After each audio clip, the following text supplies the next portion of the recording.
Oke, saya share.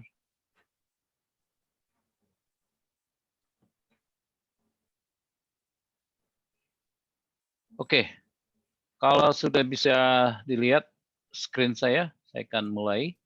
Oke, sudah.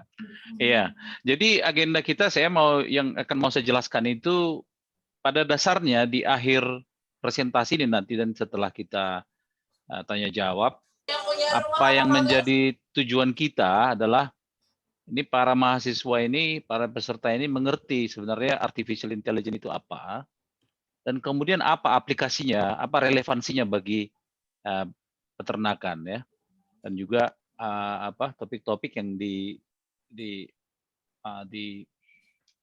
akan dipelajari lah selama kuliah ya. Nanti saya akan jelaskan AI itu apa. AI itu di sini artificial intelligence maksudnya ya. Jadi kalau saya sebut AI maksudnya artificial intelligence. Kemudian nanti saya jelaskan juga karena ini adalah grup dari startup ya. Ini menarik ini memang saya aktivis startup nih di Indonesia nih. Kalau bisa kawan-kawan yang muda inilah yang menjadi jadi pemeran utama startup ya. Dan jadi saya buat tantangan sekalian peluang ya. Di sini nanti yang diharapkan kawan-kawan yang masih mahasiswa dapat ide apa yang bisa kira-kira dibuat. Oke. Oh, ini apa nih? Oke, tunggu sebentar.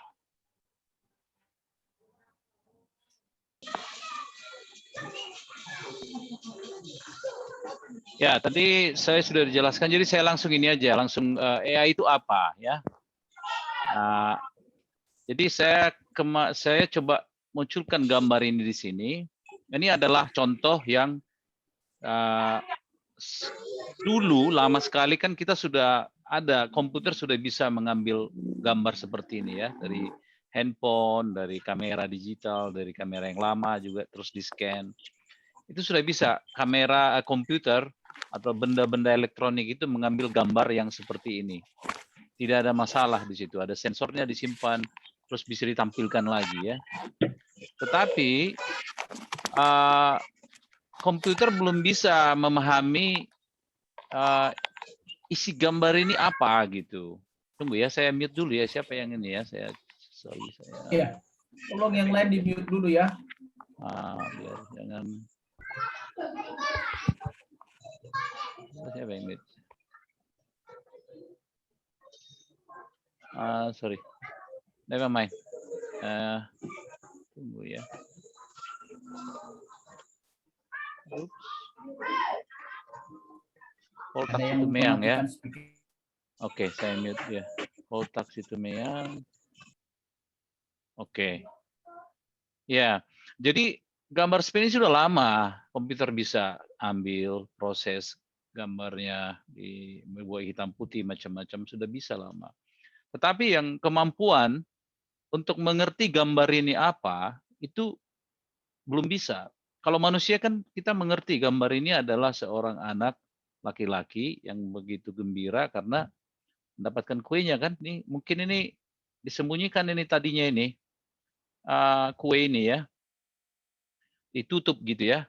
Ditutup, kemudian mungkin matanya dibuka, terus dibilang oke, dapat, terus dia buka, dia lihat dia gembira sekali karena kue itu adalah kue yang sangat dia sukai ya. Ini kan kita bisa lihat dari arah matanya juga kan kita bisa lihat dia melihat ini kue ya.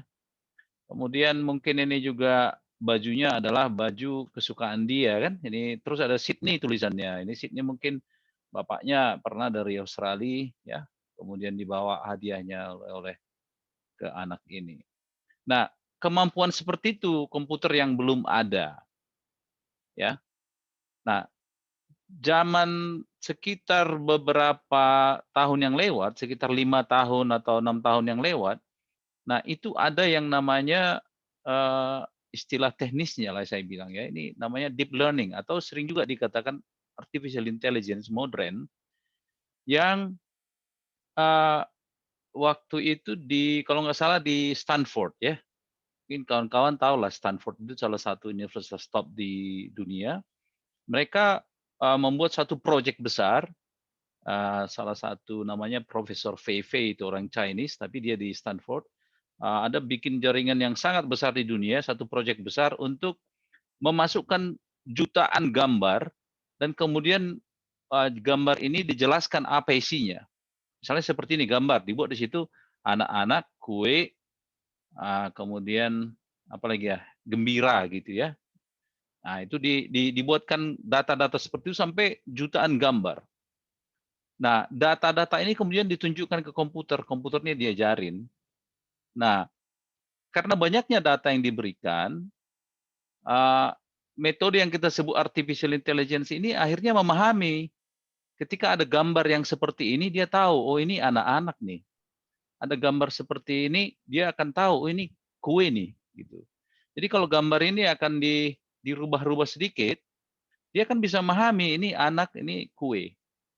Gitu ya. Jadi artificial intelligence nanti saya jelaskan lagi bahwa mungkin kita juga sekarang di handphone kita yang sudah modern sekarang kan bisa tuh mengenali wajah, contoh ya. Kan ada handphone sekarang bisa dia kalau diambil foto, dia hanya akan mengambil foto apabila orang yang di foto itu tersenyum ya. Ketika handphonenya mendeteksi tersenyum, dia langsung ambil foto ya. Jadi dalam hal itu handphone yang seperti itu sudah mempunyai intelijensi, kecerdasan yang mengenali wajah yang senyum ya. Dia tahu mana yang senyum dan mana yang tidak. Itu sudah termasuk intelijensi. Walaupun itu belum begitu, intelijensinya belum begitu canggih ya. Belum bisa menjelaskan banyak hal. Nah, sampai di sini kira-kira ada nggak pertanyaannya? Karena ini hal yang sangat fundamental untuk memahami bahwa teknologi untuk mengambil gambar itu atau mengambil gambar seperti ini itu tidaklah sulit dan sudah sangat banyak ya di pasaran ya, sudah kita sehari-hari pakai. Tetapi teknologi yang bisa memahami gambar seperti ini, apa isinya, itu belum banyak. Nah, relevansinya nanti ke misalnya peternakan ya. Misal kita peternakan babi, ini nggak salah ya bicara babi ya di sini ya, Pak Perseoran ya. Ya, nggak salah Pak Iwan. Meskipun Oke. ada yang Muslim, tapi Nah, memang mata kuliah itu memang ada di kampus juga dan mata kuliah wajib. oke. Atau kita sebutkan inilah sapi ya, Nah, sapi sapi. juga boleh. Nah, Kan misalnya kalau orang yang ahli ya, yang sudah lama memelihara sapi, dia tahu itu sapi yang lagi sedih atau sapi yang lagi happy, lagi gembira kan? Kan ada begitu. Atau sapi yang lagi agak sakit. Nah, komputer zaman sekarang itu dengan artificial intelligence ini, itu bisa kita ajarin itu. Ini gambar sapi yang lagi sedih, ini gambar sapi yang lagi gembira, ini gambar sapi yang lagi ngantuk gitu. Nah, itu bisa kita ajarin semua, kita masukkan ke dalam artificial intelligence itu. Nanti saya jelaskan lagi, tetapi selain gambar ya, yang saya mau tunjukkan lagi, selain gambar tentunya kawan-kawan sudah tahu juga di handphone kita kan ada Google ya. Google yang bisa pakai apa disebut, kita bisa suara. ngomong ya. Ya, ya. Kita bisa ngomong, kemudian dia akan mendengarkan, merekam suara, kemudian dikirimkan ke komputer sana, artificial intelligence yang dijalankan, kemudian dia tahu apa yang kita maksud. Nah, mendengar itu tidak sulit bagi elektronik ya, kaset direkam mic-nya kan gampang ya. Tapi untuk memahami apa yang dibicarakan, apa kata-katanya, dan kata-kata ini ketika disambungkan menjadi kalimat, kemudian kalimat itu ketika ditempatkan dengan intonasi berbeda dan dilihat lagi kalimat sebelumnya kan beda-beda arti ya. Jadi hal-hal seperti ini itu sudah banyak perkembangannya akhir-akhir ini, dan itu bisa terjadi hanya karena artificial intelligence yang saya maksud tadi. Ini saya bikinkan di sini ada yang namanya GPT-3.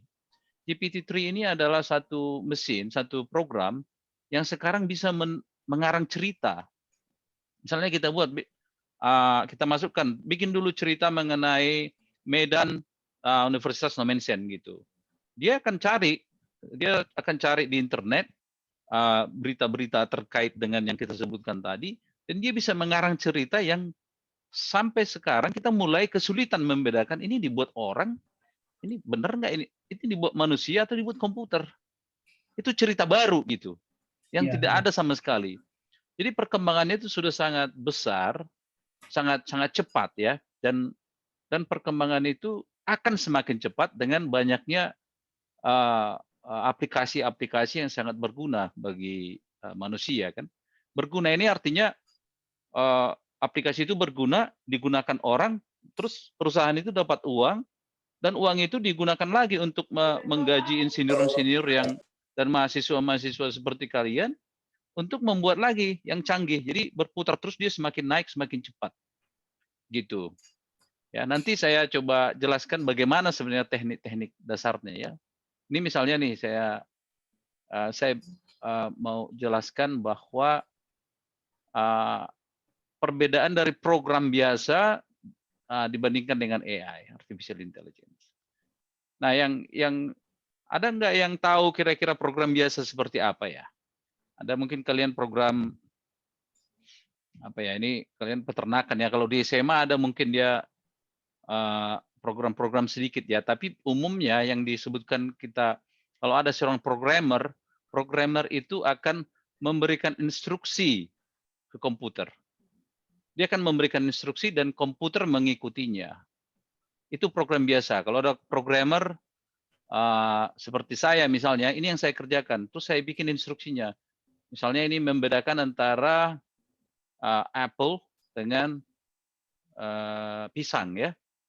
Nah, gimana caranya kalau bikin program? Ya saya bikin di situ, cek warnanya kan, jika merah, dan juga cek ininya bentuknya, dan bulat dia, maka itu apple. Nah, gimana caranya mendeteksi bulat? Nanti kan saya coba bikin lingkaran terus dicocokkan gitu kan, ada dibuat tekniknya lah kan, dibuat instruksinya ya kan, gimana caranya mendeteksi merah, itu kan ada kameranya terus detek ini warnanya merah atau tidak ya. Jadi saya bikin dia programnya, jika merah dan bulat maka itu apple, terus dicetak di screen apple gitu. Kemudian jika kuning dan bengkok maka itu pisang, dan seterusnya gitu, saya buatkan itu terus. Karena ada juga misalnya apel yang ya kekuning-kuningan dan juga ke hijau-hijauan gitu ya. Nah, jadi saya bikin lagi nih, jika begini, banyaklah saya bikinkan kan. Nah, dia menjadi program komputer yang mendeteksi perbedaan apel dan pisang. Nah, kalau artificial intelligence itu beda, tetap komputer dia, tetapi pendekatannya beda. Nah, ini adalah salah satu contoh, ini istilah teknis ya, tapi tidak perlu terlalu kita perdalam. Tapi di istilah teknisnya ini supervised learning. Supervised learning ini artinya tunjukkan dan jelaskan gitu. Jadi kayak ada supervisornya, ada gurunya, ditunjukkan gambar ini apel, terus tunjukkan lagi apel, ditunjukilah banyak apel kan, dan apel ini pun ada merahnya, ada kuning-kuningnya kan, ada hijaunya, terus ada ininya lagi yang hijaunya ini apa nih, apa leaf-nya apa, daun. Kadang udah lupa juga bahasa Indonesia sedikit, daunnya kan. Terus saya bilang ini apel, ini apel, ini apel, apel. Saya bikin itu gambar ribuan bahkan jutaan apel ya kan. Sekali dia bikin aku kasih lagi nanti gambar di apel, dia langsung tahu ini apel nih. Gitu. Nah, kemudian juga saya bikinkan ini pisang, saya bikinkan lagi. Nah, komputer itu nanti akan belajar. Ya, jadi dia tahu, oh ini apel, ini pisang. Udah tahu dia, oh dia membentuk sendiri, dia belajar sendiri. Itulah namanya artificial intelligence. Nah, jadi kalau kalian baca nanti di artikel-artikel ya, artificial intelligence katanya baik bahasa Inggris maupun bahasa Indonesia, kira-kira beginilah maksudnya itu. Jadi komputer itu akhirnya bisa diajari seperti manusia juga ya. Anak seperti kita diajarin anak SD dulu, ini A, ini B, ini C, ini A, ini B gitu kan. Akhirnya kita paham betul, kita lihat A ya A, kita tahu itu. Gitu. Jadi berarti Pak Iwan bisa aja dibuat misalnya ada telur puyuh, ada telur ayam kampung, ada telur ayam ras, meskipun sama-sama telur, kalau diajarin komputernya bisa mengerti juga dia. Nanti bisa membedakan juga dia ya. Kalau ditunjukkan bersamaan gitu dia bisa dia bedakan itu mana telur ayam kampung sama telur ayam ras gitu ya. Bisa. Nah, disitulah tadi kita kembali ya. Jadi sekarang kita sudah paham nih, komputer kan sudah mulai bisa belajar. Ditambah lagi komputer sekarang kan kameranya itu canggih-canggih. Iya, Berapa? iya, Ada 32 megapiksel katanya kan. iya, iya, Ada betul, 100 betul. megapiksel Nokia katanya dulu ya. Atau Samsung gitu ya. Itu bisa jauh lagi. Bisa macam-macam. Jadi dengan kombinasi dengan kameranya yang sekarang sudah lebih tajam dari mata manusia, ditambah lagi yang begini, Iya, bahkan ya. yang tidak bisa kita pahamin pun secara manusia, itu sudah bisa dipahamin komputer dengan metode seperti ini. Jadi contoh ya, saya contoh itu tadi saya mau bikinkan di sini, tapi saya cancel. Misalnya kanker kulit, ini kanker kulit itu kalau kita ke dokter, kadang nggak susah membedakan yang apa dia yang tai lalat dengan Nah, cancer. iya, iya, iya. Iya, itu ada bedanya kalau dibikin di mikroskop, dibikin itu kaca pembesar, dan dokternya ahli, dia bisa tahu itu. Ada karakteristiknya. Iya. Nah, Beda tapi meskipun hanya dokter sama-sama yang hitam ya. iya sama-sama hitam, tapi ada dia ujung-ujungnya, pinggir-pinggirnya gitu kan, ada Iya, iya, iya. karakteristiknya yang ketika kita tunjukkan misalnya 1.000 gambar cancer dan 1.000 gambar Kayak tai lalat. lalat, ya komputer itu sendiri mulai mau menyimpulkan sendiri. Dan ketika kita tunjukkan cancer, dia bisa tahu, dan itu sekarang sudah digunakan oleh dokter-dokter kulit di dunia. Ya, Hmm. yang terakhir ini apa yang di bandara Ginos itu. Ginos itu kan ditiupkan dari mulut, terus ada Napas. sensornya di situ, ya nggak tahu lah sensor bau ya, bau PT atau bau apalah gitu ada sensornya kan. Masuklah itu di komputer dengan sensor data inilah yang dia dikasih ke begini juga. Jadi ditiupkan itu yang sakit COVID, ditiupkan. Terus komputernya kan ada bau-baunya itu, ada Sensor bau. komponen-komponen dalam napas itu kan. Sensor biokimia lah gitu ya. Iya, Ah, entah dari mananya lah, kita juga nggak iya, tahu juga. iya, iya, Tapi iya. dia bisa membedakan kalau kita bilang ini yang COVID nih, terus kita bikin lagi yang nggak COVID. Kita bikin ke misalnya 1.000 orang. Akhirnya komputer itu sendiri bisa menyimpulkan, dan ketika dicoba, akurasinya bisa sampai 90%. Itu kalau Ginos itu ya. Lumayan tinggi Gitu. juga ya Lumayan tinggi, tetapi akurasinya. nanti ada lagi ininya. Artinya kalau kita tanya dia misalnya, coba jelaskan dulu kenapa ini disebut yang COVID.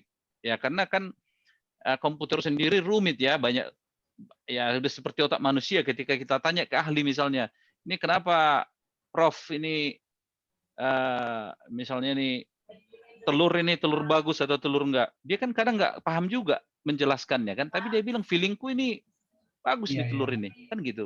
iya. Ah, Menetas ini kira-kira nanti katanya. ya kira-kira seperti itu, dan yang Iya, ahli dia kalau dia yang ahli telur akurasinya kan tinggi. iya, iya. Iya, jadi kira-kira itulah konsep-konsep dasar dari artificial intelligence ini. Kalau ada seorang ahli yang ahli-ahli sekali bisa membedakan sesuatu atau melakukan sesuatu, kemungkinan besar artificial intelligence yang saya maksud di sini itu bisa melakukan. Iya. Ya, jadi ini tadi saya ini kan misalnya nih ya, tadi dari gambar kan dia bisa ya, gambar dia bisa membedakan, kemudian juga dari getaran atau suara ya, suara misalnya suara ayam yang lagi stres, ya bikin aja ayamnya stres, terus rekam suaranya, bikin lagi entah 1.000 kali lah, bikin stres direkam suaranya, terus nanti bikin Hmm. lagi ayam yang happy ya kan, yang gembira kan, yang kenyang Hmm. dan produksi tinggi, contoh kenaikan berat badannya tinggi, ambil suaranya ya kan, kotek-kotekannya seperti apa, ambil aja suaranya itu 1.000, terus masukkan ke yang Iya. tadi, nanti komputernya akan bisa membedakan, oh ini, tapi memang kita harus bikin ya, ini suara yang sakit, ini suara yang sehat gitu ya. Nah, kita feed Oh. dia, kita kasih masukan itu banyak sekali data, dia kan bisa membedakan, dan nanti ada ujiannya kan, kita bikin Iya. misalnya kita bikinkan ke mic-nya ayam sakit, kita suruh dia bersuara, komputernya harus menunjukkan sakit gitu kan. Kadang juga salah gitu, Nah, tapi dari situlah kita buat iya. misalnya percobaannya 1.000 kali, Berapa kali benar, berapa kali salah, ya itulah akurasinya. Nah, saya panjang lagi. Ini berapa lama kita ya? Maksimum sampai jam 10, Pak Iwan. Oke, kita beda 1 jam ya. Berarti 8.29 sana ya. Oke. Iya, iya. Nah, misalnya nih di industri apa yang sudah dipakai? Ini suara ini banyak digunakan misalnya di Astra. Di Astra itu kalau sepeda motor contoh, itu kan baru keluar dari pabrik, dihidupkan pertama kali, itu suaranya direkam, suara knalpotnya, tek tek tek tek tek gitu ya. Nah, suara ini dibedakan kalau yang bagus mesinnya itu kan ada pistonnya itu kan. Mungkin dari Iya. pistonnya itu kan kalau ada agak longgar atau bagaimana kan suaranya berbeda itu dengan yang bagus. Nah, kalau yang ahli sekali dia mungkin bisa dengar. Tapi yang mencari Iya, ahli iya, ini iya. kan susah. Nah, dalam hal tadi fabrikasi sepeda motor atau mobil, mesin, itu udah dipakai dengan suaranya. Itu pakai komputer dan komputernya sudah jauh lebih akurat dari manusia. Dan hebatnya komputer ini bisa membedakan kalau suaranya, oh itu apa busi nomor 2 itu nggak bagus gitu. Oh, Ya, karena dari hebat sekali suara ya. kan busi nomor 1, busi nomor 2 kan beda lokasi kan. Artinya getarannya juga Oh, iya, beda iya, kan. iya, iya. Oh, betul. Oh, iya, Logikanya iya, kan iya. bisa dijelaskan kan. Ya, dan itu Betul, betul. bisa. Dan Itulah mereka yang bisa, diajarin ke komputernya itu ya. iya diajarin, dibikin aja gak susah piston 1, terus direkam suaranya, diambil Hmm. ribuan sampel ya, terus dikasih lagi. Hmm. Jadi bisa dia memberikan minimal suggestion ya, apa namanya, perkiraan ya, tebakan. Dan tebakan ini bisa tinggi, bisa tinggi sekali akurasinya. Nah itu getaran, suara ya, dari suhu juga dan lain-lain. Apalah yang bisa masuk ke komputer itu bisa. Nah kawan-kawan yang muda-muda ini kan zaman sekarang canggih-canggih, handphonenya itu kan banyak kali di situ ini fiturnya kan, ada kameranya hebat banget, mic-nya juga sensitif ya kan, terus ada getarannya kan, Yeah. bisa kalau digetar-getarkan ini. Yeah. Misalnya kalau dibikin ini ke lembu ini ya kan, bikin aja diletakkan di situ ya kan, suruh lembunya makan ya kan, dari getaran itu kan kita bisa tahu dia makan atau enggak. Ya kan ini, dan ini sudah dipakai misalnya, ini masuk kita ke aplikasinya ya. Nah, deteksi perilaku ini aplikasi dari lembu misalnya. Ini di Australia tadi saya lihat ini atau di Amerika ya. Ini deteksi perilaku. Jadi dibuatkan dia di lehernya, di sini ada alat elektronik. Oh iya, saya kemarin nunjukin itu ya. Persoalannya yang alat-alat saya yang saya bilang itu ya. Oh iya, iya, iya, iya, Iya, yang ini mungkin diajarin juga itu ya. kawan-kawan supaya lebih tahu ya. Misal seperti inilah ya, bisa dilihat nggak? Iya, bisa, bisa. Nah ini, nah dari sisi harga juga memang beruntung kali lah kalian sekarang mahasiswa zaman sekarang ya kan.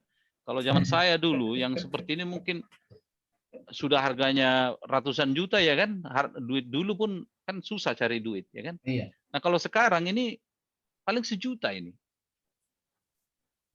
Gitu ya. Ini alat seperti ini sudah jadi sejuta rupiah. Mungkin nggak sampai kali ya.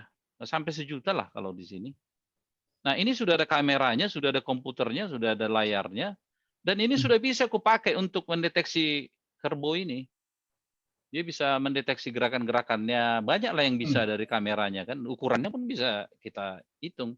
Dari Iya. gerakannya, dari macam-macam lah bisa kita ini. Dari Indian juga ada suaranya. Suaranya dari suara lembunya juga mungkin kalau kita bikinkan ini di lehernya diperkecil lah ya. Iya. Dari getarannya juga dia ada sensor juga kayak handphone ya. Kita tahu dia makannya, dari caranya makan kan kelihatan dia kan.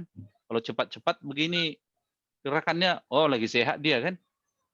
Iya. Bisa diturunkan itu. Kalau agak lemas dia kan lebih lambat. Lagi lemas dia lagi sakit kan gitu. Iya. Nah itu semua itu bisa diinikan. Nah ini udah banyak sekali dipakai sebenarnya. Salah satu Sapi contoh perah ya. itu ya. Ini deteksi beranak ini dibuat nih. Nggak tahu Iya. lembu kayaknya kalau mau beranak perlu manusia juga menjagain kali supaya Iya, anaknya jangan betul, betul. ditimpa ya. Betul, betul.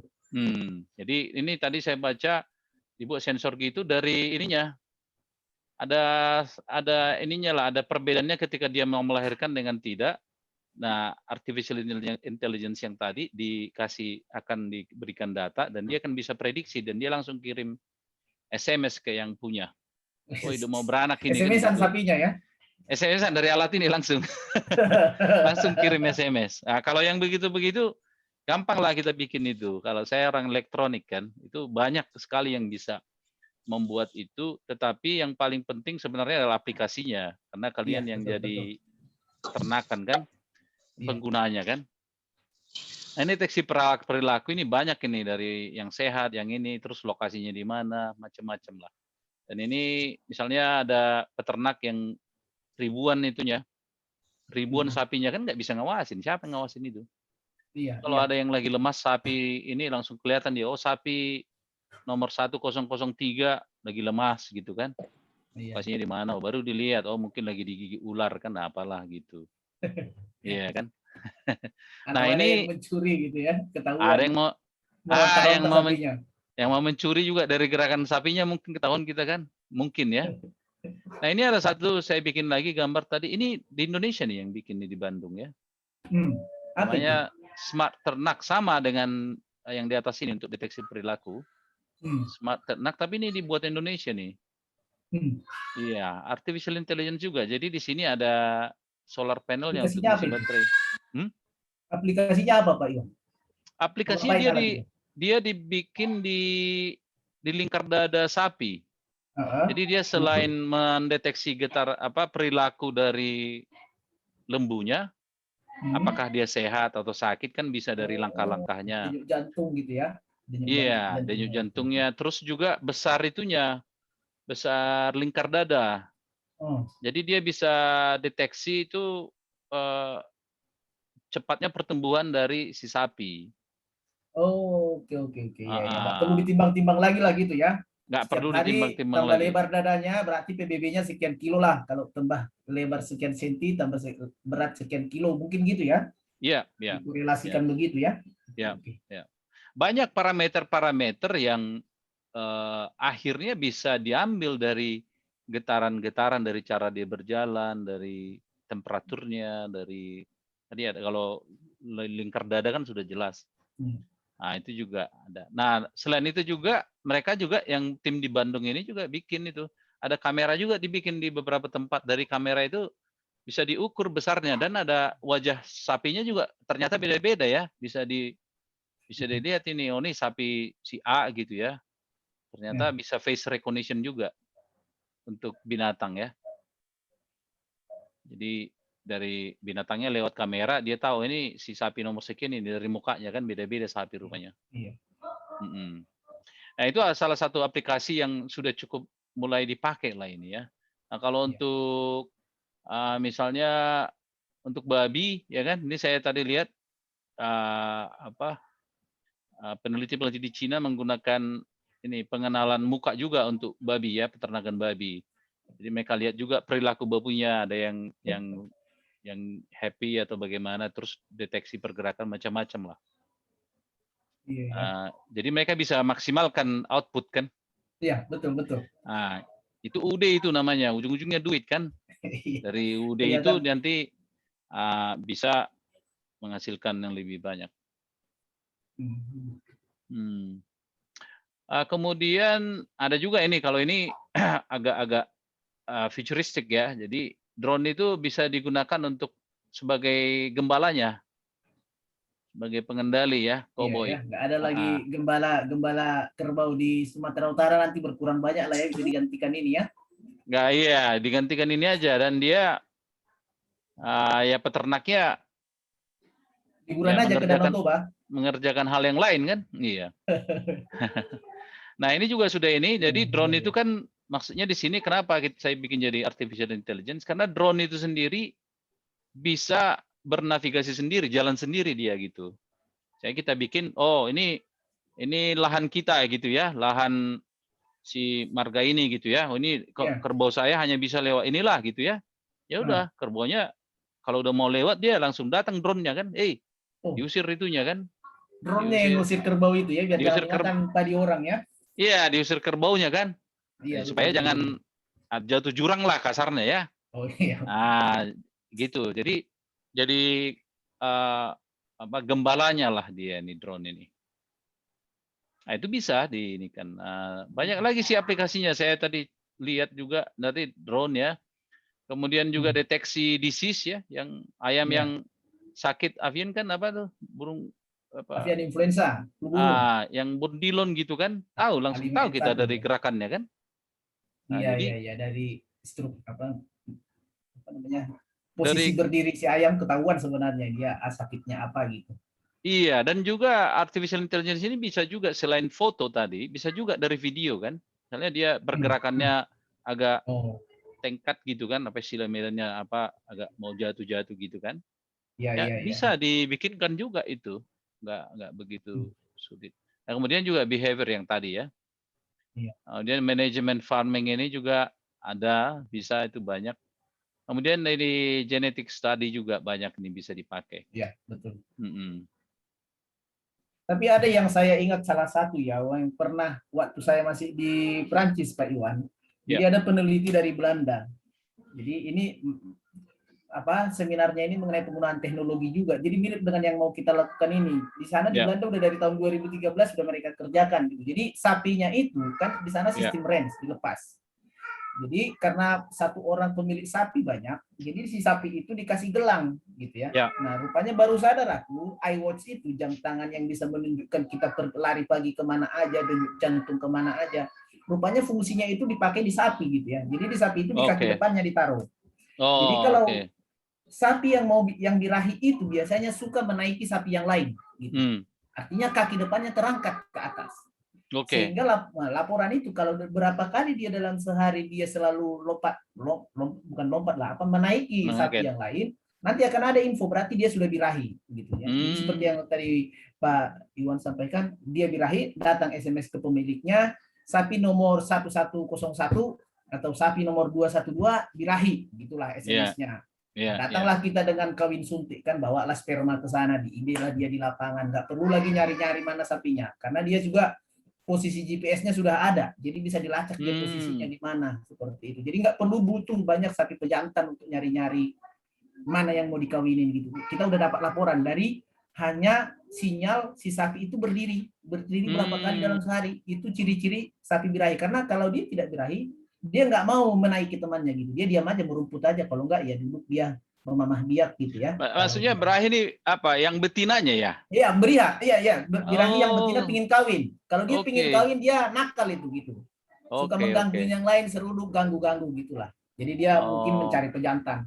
Jadi ya, hanya ya. melihat kaki depannya naik, misalnya jadi 2 meter, 1,5 meter dari atas tanah, posisi Ya, si sapi ini katanya, dalam berapa kali dia naik seperti itu dalam sehari, nanti akan ya, disimpulkan, misalnya apakah 3 kali, apakah 4 kali dalam sehari, atau sejam, misalkan ya, ini misalkan, ya. saya belum tahu waktu, dan nggak ingat lagi, tapi dikirimkanlah info ke si peternak itu bahwa sapi nomor sekian Ya. birahi gitu. Jadi si peternak datang bawa apa simen, apa kawin suntik, apa sperma dibawa disuntik lah Ya. dia di lapangan gitu. Jadi nggak harus nunggu dia balik ke kandang dulu, udah tahu di mana sapinya gitu. Karena iWatch-nya tadi itu nempel, ketahuan dia di mana posisinya, GPS-nya gitu. Jadi bisa kita lacak dengan cepat gitu. Meskipun di apa namanya di range yang besar dan luas gitu.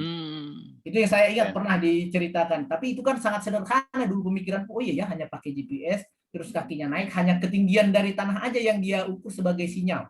Ya, ya. Sebagai apa namanya yang di mungkin supervised learning tadi, hanya itu aja. Kalau tingginya sekian meter dari tanah, kaki depannya 5 kali dalam sejam, kesimpulannya maka dirahikan seperti itu tadi, bisa kan? Iya, iya. Bisa, bisa. Oke, itu Nah, sangat sharing aja Pak Iwan. Lanjut aja, silakan. iya, ya. Jadi ini juga artificial intelligence ini juga ada sedikit saya tambahkan ke situ kan. Jadi memang mungkin yang kasus tadi kan dia punya alat tersendiri untuk mendeteksi ketinggian atau posisi kaki kan. Nah, Ya, kaki artificial depan ya. intelligence yang saya tadi bilang ini juga, misalnya seperti ini ya, dibikin begini, itu juga bisa mendeteksi karena dari gerakan dia naik pun Oh iya, ya iya, itu betul, salah betul. satu ya. Saya Oh, juga betul, betul. tadi nggak kepikir juga itu untuk mendeteksi perilaku-perilaku seperti itu kan. Nah, ini dia Iya, iya, memang secara umum tadi dibilang deteksi perilaku. Nah, iya, perilakunya seperti apa itu yang nanti dengan artificial intelligence ini bisa diturunkan itu kan, apakah birahi, iya, apakah dia lagi sakit, macam-macam. iya, betul, betul. Iya, dan ujung-ujungnya itu juga peternakannya akan lebih untung kan? Iya, lebih efisien Iya, dia, nggak terbuang waktunya, nggak apa namanya, udah birahi nggak dikawinkan, kan dia nanti nunggu birahi 20 hari lagi, artinya itu masa sia-sia itu gitu. Iya ya. Dikasih makan tapi nggak bunting gitu. Iya, Nggak iya, bunting, iya. nggak beranak, nggak hasilin susu gitu ya. Ya itu efisiensinya di situ. Yap, yap. Oke, ini ada satu lagi yang kemarin kita bicarakan juga itu, Pak, persoalan ini kan. Ini untuk ayam ini ayam ini misalnya jantan dan betina. Ini siapa yang tahu nih? Ini jantan apa betina nih? Ayam ini. Nggak tahu nih Ya kan? mahasiswaku ini kayaknya ada yang tahu nggak? Aku pun nggak tahu aku. Terus Nah, terang. nah, ternyata ketika diselidiki, kalau ada yang jago, yang sangat jago manusia di dunia ini untuk menentukan ini, dia tahu dari perilakunya, dari cara duduknya macam-macam ya kan. Ternyata ada perilaku-perilaku yang berbeda yang bisa diamati gitu, dan prediksi dan sangat tinggi. Jadi aplikasi seperti ini juga bisa jadi salah satu ini ya. Kemarin Pak Persoalan bilang ini kan dari pantatnya ya, ini dari pantatnya, dari Bisa dari perilaku pantatnya juga juga. bisa. Nah, dari pantatnya ya bisa juga kita bikinkan misalnya artificial intelligence adalah kameranya, handphone aja lah kita bicara ya, paling gampang ya. Iya. Kan Handphonenya udah ada. dibikin dipantatkan gitu ayamnya kan, langsung handphonenya ngasih tahu ini jantan atau betina kan gitu. Nah, jadilah jadi startup satu kan bikin apa aplikasi penentu kelamin ayam kan. Nah, dijual lah itu ke pabrik-pabrik penetasan dengan harga misalnya 1 juta per bulan gitu kan langganan. Ya kan? Daripada gaji orang berapa UMR, kadang sakit juga ya kan?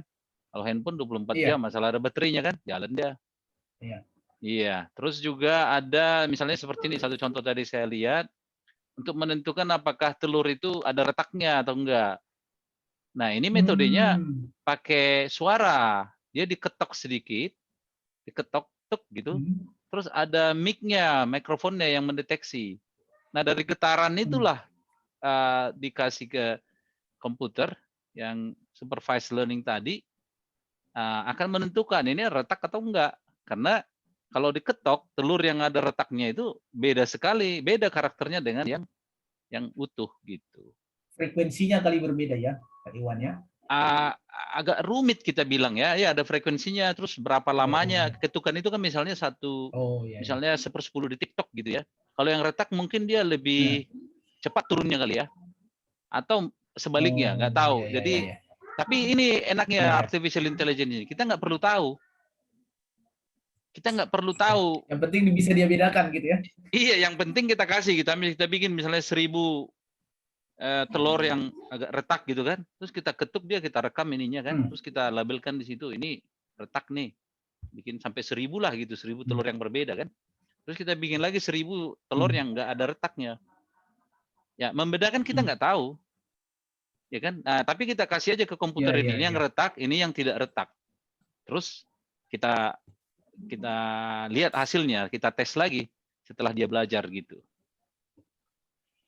Ya, yang paling gampang sih ini ya, yang paling gampang sekali nih. Ini untuk menghitung telur. Nah, ini mungkin pekerjaan-pekerjaan, aku pikir sih anak SMA juga bisa melakukan ini ya. Kalau dengan teknologi artificial intelligence tadi, dia bisa menentukan telurnya ini berapa biji, kayak gini kan. Berapa yang melewati garis hijau ini. Ini udah 180, 179 gitu. Ini kan conveyor ya, jalan dia. Iya. Nah, dari sini naik ke sana. Jadi setiap kali telurnya lewat mengenai garis hijau ini, komputernya akan menghitung. Dalam hal ini udah 180, 179. Nah, dengan teknologi-teknologi yang lama, bukan artificial intelligence, ini menghitung telur ini bisa sulit. Sulit bikinnya nih, udah harus insinyur yang berpengalaman lah bikinnya. Tapi kalau sekarang anak-anak yang masih sekolah pun atau kalian juga masih tingkat-tingkat awal, kalau sudah pelajari sedikit aja, mungkin 1 semester ya, sudah bisa bikin ini. Jangan 1 semester kali ya. Apalagi sekarang internet banyak, dicari sampelnya tinggal telak. Jadi tuh handphone bikinkan bisa menghitung telur. Iya ya. Kan susah menghitung telur ya kan, tinggal difotokan aja, telurnya langsung dihitung, handphonenya langsung Sebenarnya menghitung berapa telur. Bukan yang menghitungnya yang susah, Pak Iwan. Yang susah itu adalah telur itu ada 200, tapi yang dihitung 180. Itu yang susah. Kalau salah menghitung nggak apa-apa, Nah, tapi kalau yang dilaporkan 180 padahal ada 200 nih, kalau manual maksud saya ya. Ini oke. kalau manual, nah, itu yang Nah. susah. Oh Telur itu iya. sebenarnya ada 200, tapi yang dilaporkan 180. Kalau alat kan dia Iya, tidak bohong gitu. betul betul. Jadi itu yang lewat ya itu yang dihitung gitu. Gak ada istilah kelewatan kan, ini garis hijau ini nggak mungkin telurnya lompat dari sinar itu kan gitu. Iya iya. Jadi menyelesaikan masalah-masalah budaya kita juga lah ya.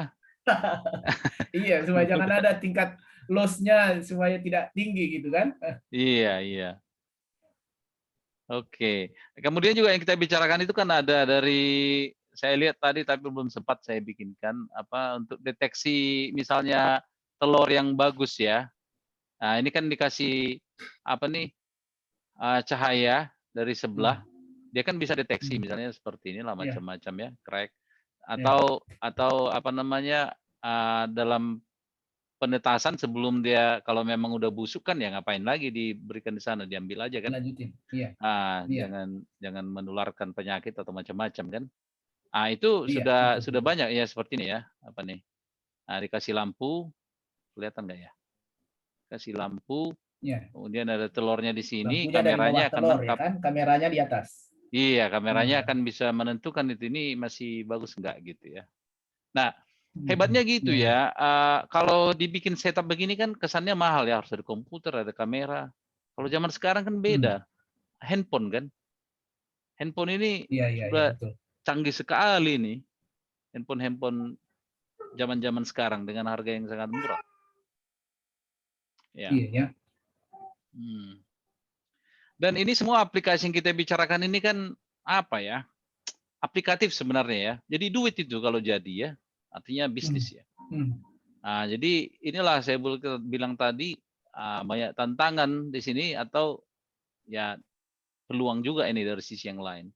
Nah, saya bilang di sini teknologinya belum matang. Belum matang itu artinya teknologi elektronik komputernya sudah cukup matang, tapi aplikasinya di lapangan itu masih masih mulai nih gitu. Inilah kesempatan bagi kita-kita sebenarnya untuk mengambil ilmu yang baru ini dan mengaplikasikan dan menjadi satu bisnis. Jadi ini jangan dilihat sebagai satu yang negatif ya, tapi ini peluang ini. Teknologi belum matang. Iya, iya. Dan mungkin kalau sekarang belum ada tuh dari Amerika mungkin belum ada perusahaan yang begitu besar yang langsung bikin apa mesin penetasan mesin yang sudah ada artificial intelligence yang belum ada kan. Nah, kita bisa bikin Iya, sendiri belum. gitu. Itulah peluangnya nih. Kita punya masih mulai dan kita bisa masuk cepat. Dan teknologinya tidak mahal-mahal amat yang kita harus beli alat yang super-super mahal ya bikin. Ini peluang nih bagi kita-kita nih. Kemudian SDM di Indonesia. Nah, khusus untuk teknologi artificial intelligence, emang masih kita dari sisi teknologi dibanding Amerika misalnya masih tertinggal lah ya. Tetapi kita mulai terbentuk itu, misalnya ada asosiasi-asosiasi ya, perkumpulan-perkumpulan yang orang-orang di sana ada yang mengerti minimal sedikit lah tentang artificial intelligence. Jadi yang saya maksud di sini ada juga misalnya di IAIS ini Indonesia AI Society. Ini juga ada chapter Sumatera ini. Di Medan saya tahu ada beberapa. Begitu Nanti ya. saya bisa linkkan ya. Di Medan. Iya. Kita ada perusahaan swasta yang jadi partnernya di situ. Dan posisi mereka di Medan. Richard Tapi Situmorang itu maksud Pak Iwan? bukan. Bukan, yang kita bikin. Beda lagi Ini ya? beda. Ini Indonesia AI, khusus AI AI. ya? Ya, untuk kayak asosiasi lah, perkumpulan. Iya, iya, iya. Ada chapter Sumatera, orang Medan di situ yang jadi yang pendorong utamanya lah. Iya, iya. Oke, jadi ini dia ya. Ini tantangan yang lainnya adalah untuk kita menemukan aplikasi yang tepat untuk memperbaiki the bottom line. Bottom line ini maksudnya UD lah ya, ujung-ujungnya duit. Cost produksi lebih rendah ya. Apa yang bisa dilakukan di peternakan nih, produksi peternakan dari mulai A sampai Z. Apa aja ini prosesnya nih? Di mana nih yang Iya. bisa yang manusia digunakan untuk melihat, mencium, atau merasa gitu kan. Nah, itu yang digantikan dengan artificial intelligence. Kayak tadi menghitung telur, ada tuh orang menghitung telur, oke gantikan jadi bikin mesin, ya kan. Jauh lebih bagus, lebih hemat, lebih canggih kan, lebih cepat, reliable, nggak hilang telurnya kan. Kemudian produksi lebih tinggi kayak tadi perilaku itu. Ternyata kalau perilakunya dia mati, akhirnya peternak bisa mencari cara untuk membuat sapinya lebih happy, lebih produktif kan, susunya lebih banyak. Kalau dia sakit atau sebelum sakit sebelum sakit parah dia sudah terdeteksi sehingga dikasih obat bisa lagi memproduksi gitu ya. Contohnya. Kemudian kualitas yang lebih tinggi ya. Kayak tadi tentunya ada ya telur-telur yang retak ya jangan dikasih lah ke customer kan. Iya betul. Di Takutnya udah loss. busuk malah komplain lagi. Iya. Saya tahu itu ada kawan-kawan yang pernah bisnis telur ya kan. Mereka hitung itu sekian persen itu loss-nya. Karena ternyata ada yang retak-retak itu dari pabrik kan. Nah, kalau kita misalnya dari peternakan, kalau kita bisa punya peternakan yang menjamin tidak ada yang retak, tentunya orang jadinya beli dari kita lah. Karena mengurusi telur yang pecah, yang busuk ini kan bukan hanya membuang aja rupanya, karena bau kan macam lah. Gitu. Itu kualitas yang lebih tinggi. Banyak ini. Kalian lah nanti saya bisa bantu untuk misalnya diskusi-diskusi selanjutnya. Apa yang kira-kira problemnya? Bagaimana AI, artificial intelligence bisa membantu? Umumnya masih ada kemungkinan-kemungkinan lah ya yang bisa dilakukan dari sisi artificial intelligence ini. Gitu. Kemudian satu lagi, ini saya pernah bikinkan ini di presentasi sebelumnya. Nah, ini yang salah satu prinsip utama kalau mau bikin usaha bagi kawan-kawan yang masih muda. Jadi kalau kita mau nembak satu pesawat, jangan ditembak di tempatnya sekarang, jangan ditujukan begini ya kan. Tujukan pelurunya masih jalan, dia pesawatnya udah lewat kan. Iya. Iya, jadi kita harus prediksi lah. Kita harus prediksi, oh dia bergerak ke sana, aku tembaklah ke sini kan. Tap gitu, kena lah di sini. Jadi inilah prinsip-prinsip dasar bagi kawan-kawan kan masih muda nih kan. Justru ini bagus. Jadi kalian masih mahasiswa, masih di sini ya kan. Ya. Nah, gimana caranya supaya kalian mulai sasar itu nanti aku di tugas akhir atau setelah kerja aku mau bikin sesuatu untuk tugas akhir. Di sinilah contohnya, dan pas tugas akhir udah mau jadi barang itu pas sudah tamat bisa jualan gitu kan. Nah, jadi usaha itu gitu. Yang muda-muda yang tingkat yang semester 3, semester 4, mulailah dipikirkan apa nih? Mulailah luncurkan itu bidik misil itu kan. Rudalnya kan. Jadi jangan langsung oh aku mau bikin ini sekarang. Ya kemungkinan besar bisa meleset kan karena masih mahasiswa kan. Nah, mulailah ditargetkan ke kalau bisa setelah lulus jadi pengusaha lah ya kan. Lagi ada Pak Parsoran yang mendukung kan, saya juga bisa dukung kan. Kalau ada idenya yang bagus ya kita lakukan, kita modali macam-macam kan bisa. Yuk, mantap ini. Oke, saya kira udah 1 jam, hampir 1 jam ya. Mungkin Q&A 1 jam maksimal. Ya, boleh. Oke, yuk, mantap sekali. Jadi lebih banyak lagi nih contoh yang lebih arah ke peternakan. Kalau yang kemarin Pak Iwan masih presentasi sebelumnya masih ikut ke pertanian, ini contohnya ini udah sangat menarik ini teman-teman mahasiswa juga udah bisa lebih menangkap lah gitu ya apa-apa yang bisa kita kerjakan untuk dunia peternakan gitu kan. Dunia peternakan kita lihat jangan hanya di budidaya di peternaknya ya. Jadi kita lihat mulai dari hulu. Di hulunya itu apa? Ya pembibitan ya. Pembibitan itu apa ya? Satu di telur tadi udah. Oke ya, banyak di telur. Nah, bagaimana kalau di sapi di pembibitan atau di babi pembibitan gitu ya? Artinya kita melihat kualitas sperma. Bisa nggak kita pakai ini gitu ya? Bisa nggak pakai AI ini melihat kualitas sperma? Bisa nggak ada alat kita buat? Nih, kalau sekarang kan kita melihat kualitas sperma, menghitung sperma Begitu ditampung spermanya, diambil 1 tetes, ditaruh ke mikroskop, diperbesar dia, pembesaran berapa, ini berapa, terus dihitung, dibikin kotak-kotaknya, sekian kali sekian berarti sekian juta per mililiter gitu ya. Bisa nggak misalnya kalau dengan dari warna misalnya nih, warna sperma kita tampung macam-macam warnanya, misalkan sama-sama dari babi nih.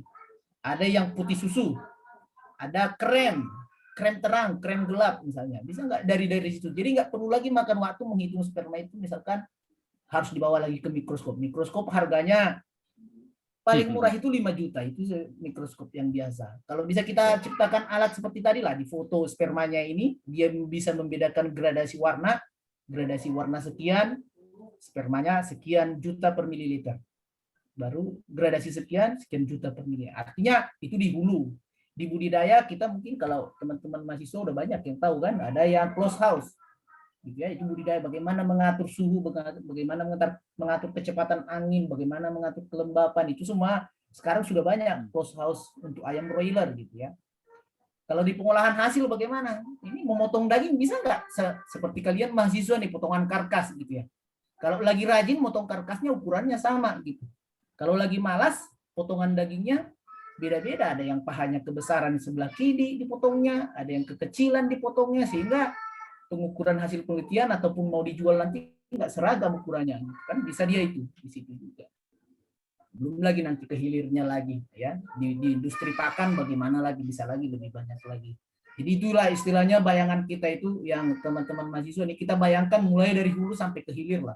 Mulai dari persiapan bibit gitu ya. Tadi ada genetik gitu ya. Penggunaan aplikasi komputer. Saya S3 saya itu menggunakan software memilih ternak gitu ya.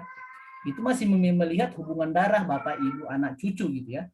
Kalau zaman sekarang aplikasinya bukan hanya melihat hubungan darah bapak, ibu, anak, cucu lagi pakai aplikasi komputer, tapi melihat genom sekuennya yang dirunutkan. Runutannya itu yang kita bandingkan gitu, melihat mana yang terbaik. Bukan lagi siapa bapaknya, siapa mamanya, tapi DNA yang dia punya runutannya apa. Itu melihat yang terbaik sekarang ternak. Enggak seperti yang konvensional sebelumnya, kita lihat aja nenek moyangnya bagus berarti keturunannya bagus gitu kan dulu.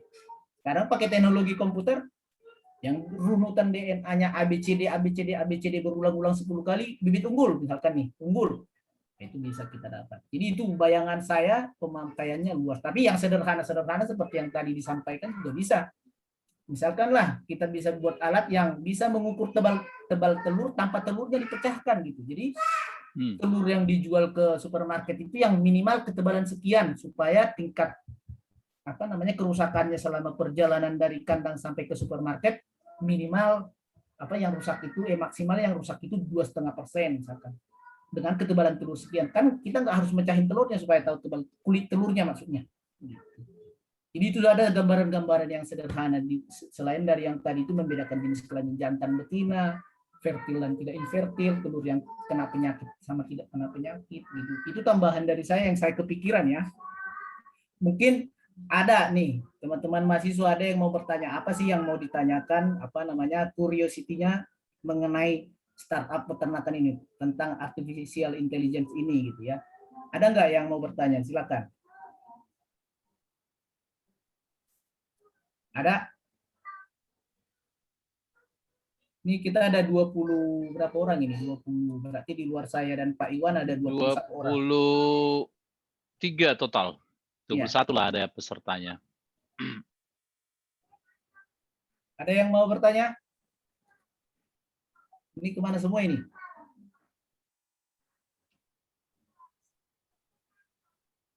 Ada yang kurang jelas atau? Iya, itu yang kurang jelas. Jadi tadi kan di presentasinya itu di awal saya sebutkan bahwa setelah selesai kita ini, sesi Zoom ini, kalian paham apa itu artificial intelligence dan relevansinya ke kalian ya sebagai mahasiswa peternakan gitu.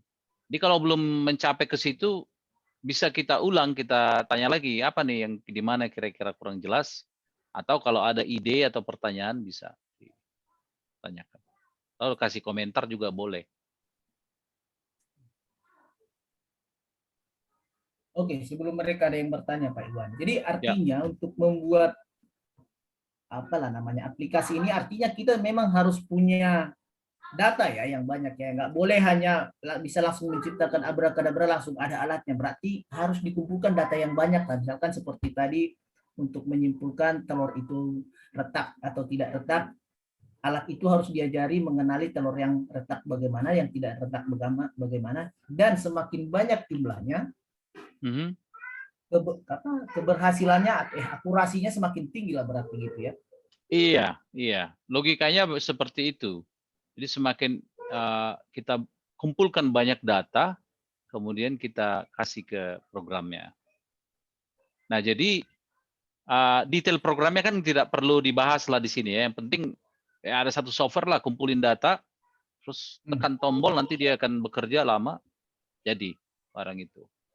Nah, ada juga, tapi sebenarnya saya tidak begitu pengen membahasnya, tapi sekedar introduction lah ya. Ada juga teknik-teknik lain. Teknik-teknik lain ini ada namanya, ini kan tadi supervised learning. Jadi Ya. dia ada supervisornya, ada gurunya ngajarin satu, ini A, ini apple, ini pisang, apple, pisang, apple, pisang.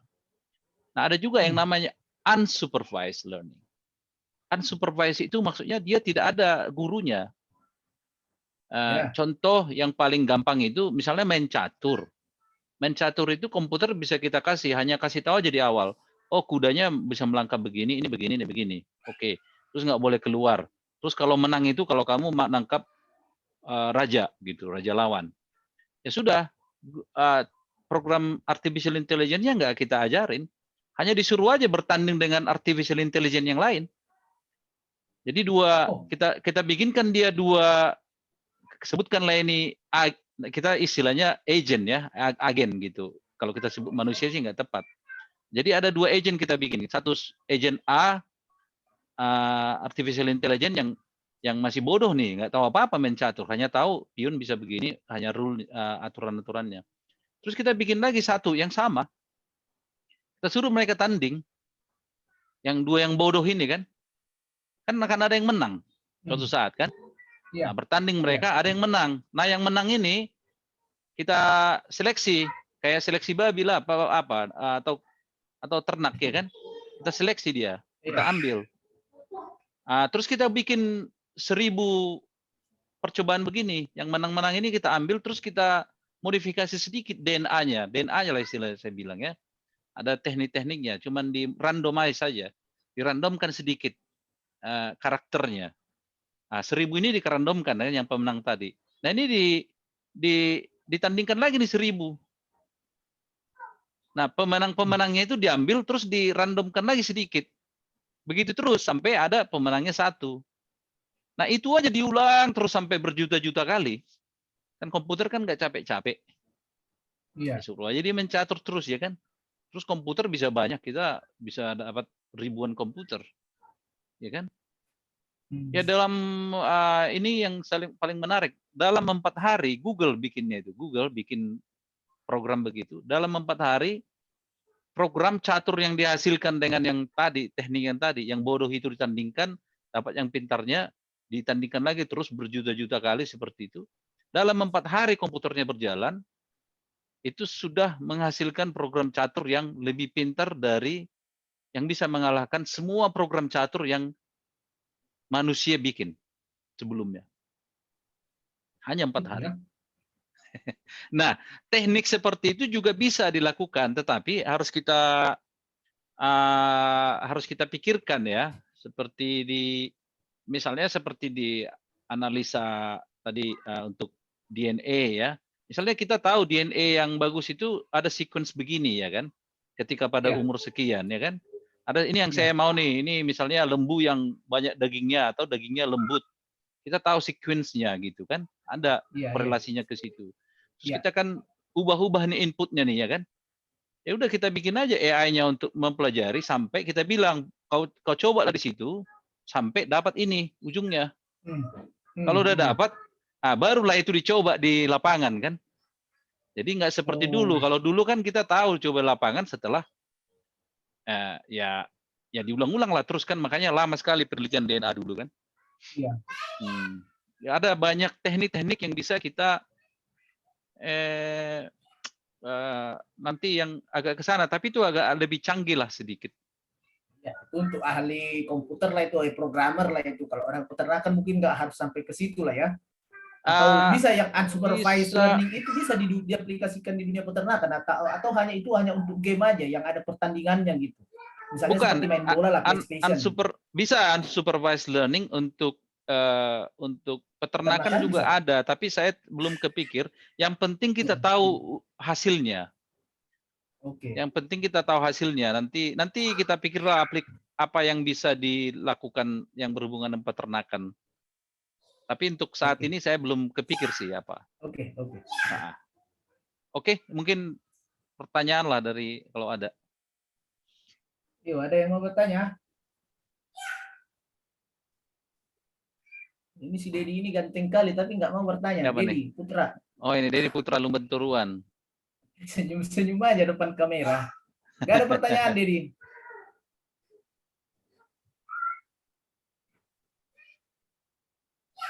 Nggak dengar juga dia kayaknya. Ini nggak dengar, dia senyum dia, cuman dia nggak mau. Sini si Indo Nababan. Ayo silakan. Indo Nababan.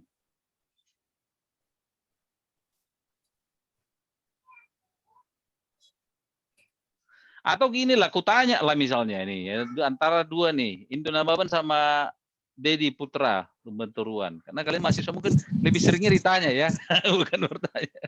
Kalau ditanya misalnya nih, ya,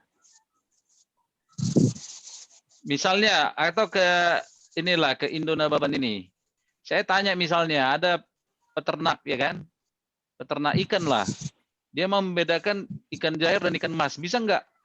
Bagaimana caranya kira-kira dengan menggunakan artificial intelligence ini? Kebayang nggak?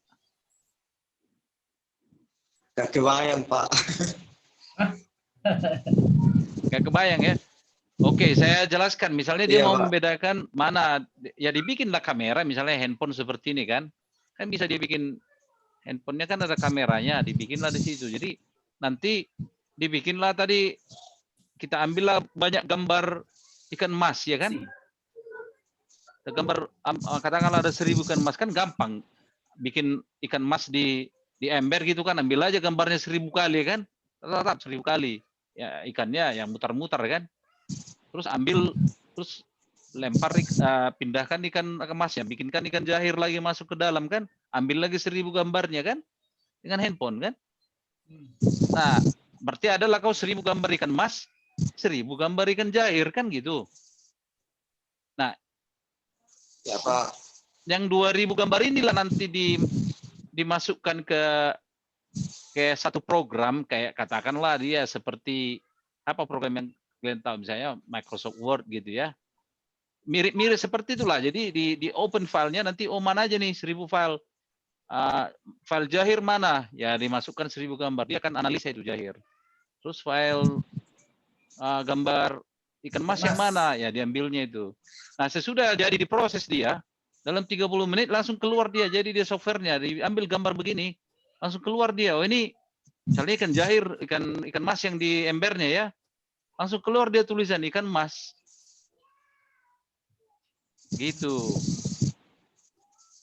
Kira-kira paham ya? paham Pak. Sama aja dengan mungkin seperti ini. Nanti kita kan contoh lah ini yang paling susah kita kerjakan di lapangan nih. Ada 3 jenis lebah, kan? Lebah trigona, mellifera, serana misalkan. Karena kadang kita nggak tahu mana trigona, mana serana, mana mellifera gitu kan. Dengan alat ini kita ajari lah misalkan nih alat ini nih. Nah seperti yang tadi lah, trigona diambil 1000, mellifera 1000, serena 1000 gitu kan. Kita ajarin lah ini. Kita buatlah filenya seperti tadi kata Pak Iwan tadi kan, dibuatlah filenya. Ini file serana, ini file trigona, ini file mellifera. Di save lah ini di aplikasi itu, di save. Baru kita cobalah, pergilah kita ke hutan, ya kan? Ketemulah kita ada lebah, ya kan? Kita kan nggak hafal ini lebah apa, tinggal dicocokkan aja, dipoto dia pakai kamera itu, pes gitu. Keluarlah dia, namanya serana gitu ya. Iya. Dipoto lagi yang lain, woi Serana juga gitu. Dipoto lagi yang lain, oh Trigona gitu. Artinya alat itu juga nanti bisa berguna untuk orang lain yang tidak pernah belajar mengenai serangga, mengenai lebah. Kalau alat ini ada misalkan lah dijual lah harganya 500 atau 2 juta gitu atau 1 juta atau 500.000. Orang pergi ke hutan tinggal dia foto aja apa hewan yang dia lihat gitu. Kalau serangga misalkan dia udah langsung tahu Trigona. Tinggal lagi cek Trigona itu apa kan nanti bisa dijelaskan seperti tadi, bisa bercerita katanya. Trigona itu persebarannya di mana aja di Indonesia gitu ya. Produksi madunya berapa dan macam-macam. Artinya bisa kita buat alat yang seperti itu lebih cepat gitu. Kita pergi ke alam, kita foto, dapat hasilnya langsung keluar semuanya. Itu salah satu contoh lah yang kita di bidang peternakan. Oke, ada yang lain yang mau atau harus ditanya, harus ditunjuk nih orangnya nih ya. Biasanya mahasiswa ini kalau UTS baru nanti bertanya, Pak, soal nomor sekian ini maksudnya apa ya gitu. Kalau udah mau ujian baru ditanya. Yang tugas akhir di Ada sini lagi yang siapa? mau bertanya, ini kok jadi 16 orang tadi 26 orang. Ada yang tugas akhir nggak di sini ya? Belum ya? Harusnya ada. Ada ya. Siapa nih yang lagi tugas akhir?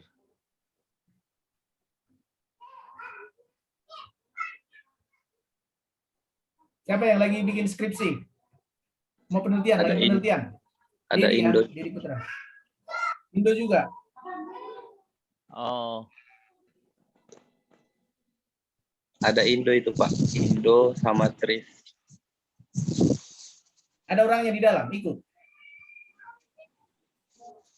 si Indo kan Ada, Pak. tadi yang itu kan, sama satu lagi si Tri ya namanya ya. Ya Pak. Iya, jadi kalian pikirkanlah itu. Saya sedikit kasih agak melenceng dari topik ya, Pak Persoaran bisa ya? Iya, nggak apa-apa, nggak apa-apa. Iya, ini ini kan kita kan- informal ini, nggak ada pejabat di sini, jadi enak ngobrol. Iya, saya kan kerja profesional ya. Saya cerita sedikit. Saya sekarang di Malaysia di Intel. Saya mendesain chip. Saya beberapa kali hire bahasa Indonesianya merekrut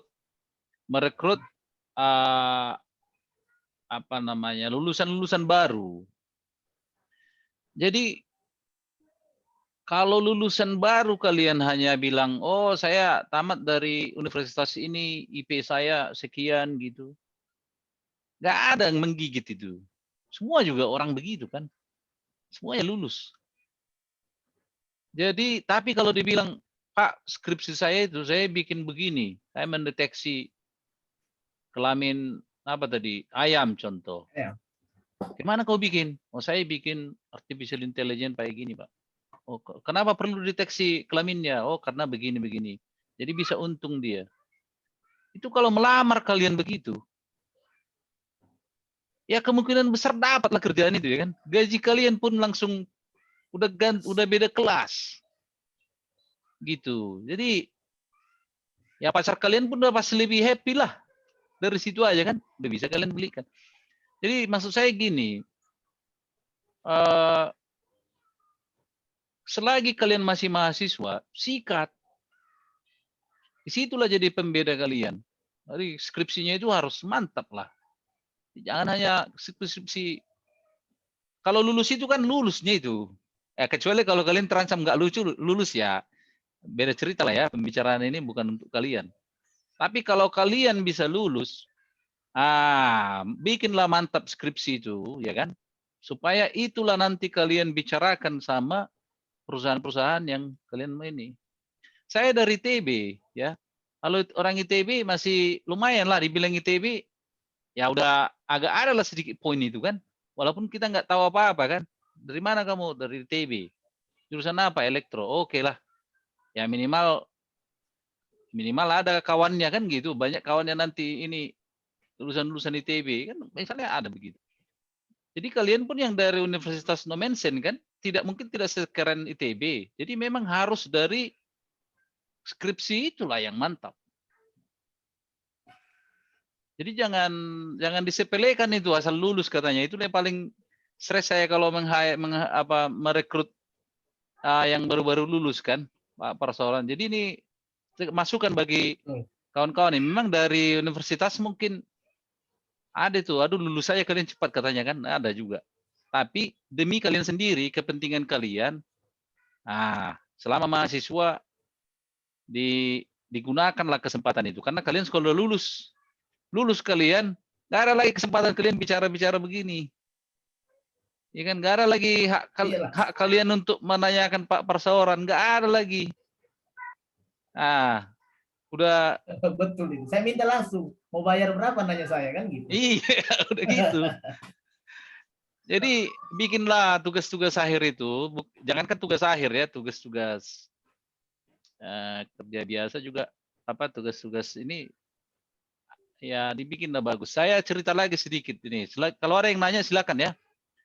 Nggak ada nanya ya kita aja ngomong lah Pak Perseoran. Lanjut Pak Iwan. Iya. Ada cerita video itu, saya lupa, saya tadi mau tunjukkan tapi saya belum dapat. Anak SMA ini, ibunya ini pedagang itu, petani cucumber apa kemarin? Cucumber itu Mentimun. Ketimun. Mentimun itu rupanya ada kelasnya, yang besar, panjang dan pas ukurannya. Dengan yang ada pendek-pendek gitu kan, beda dia pasarnya. Jadi biasanya orang-orang harus mensortir kan. Nah, ada anak SMA di Jepang, dia belajar ini artificial intelligence ini. Oh, gampang ya rupanya kata. Ini anak SMA loh. Aku ambillah terong yang kecil, aku ambil terong yang besar kan? Mentimun yang besar yang ini. Mentimun. Ya udah diambilnya banyak gambarnya kan, dimasukkannya. Akhirnya komputernya bisa tahu ini timun kelas A sama timun kelas B. Nah, timun kelas A, kelas B ini dia bikin lagi, dia belajar sedikit elektronik komputer kan. Kalau timun kelas A, dia tendangkanlah itu ke sana kan. Kalau timun kelas B, dibiarkannya supaya jatuh ke sana. Jadi ada di YouTube itu kalian cari. Anak SMA yang bikin itu. Dan itu bisa terjadi, dia melakukan itu. Kalau dulu zaman saya kuliah, itu harus profesional, perusahaan besar yang bisa bikin gitu. Karena rumit sekali dulu. Kalau sekarang udah ada artificial intelligence ini, kita hanya ngumpulin gambar. Ya kalian anak SMA juga bisa. Gitu. Ya, jadi harapan saya. Sesederhana itu ya Pak Iwan ya.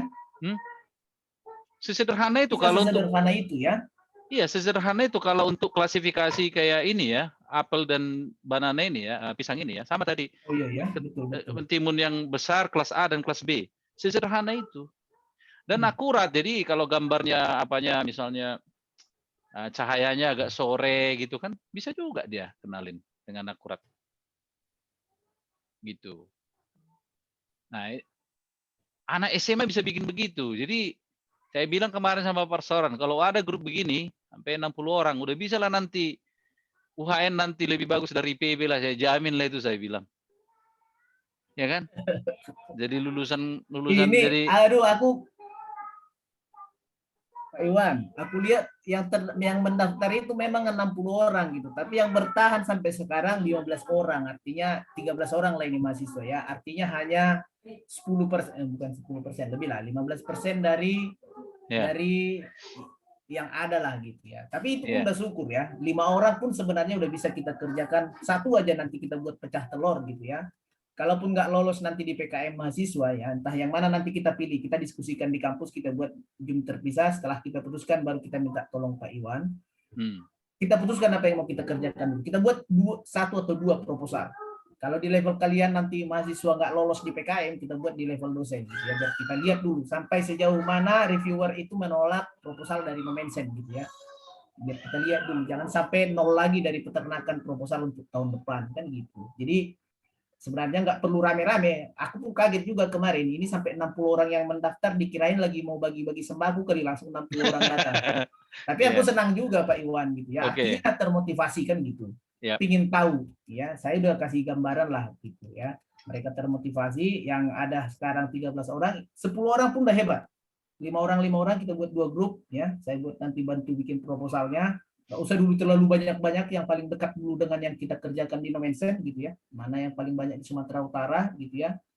Nanti akhir bulan itu kita udah ada webinar ini untuk teman-teman juga sekedar tahu ya, webinar dengan dari Balai Penelitian Ternak Ciawi. Saya udah mengundang pembicaranya gitu ya.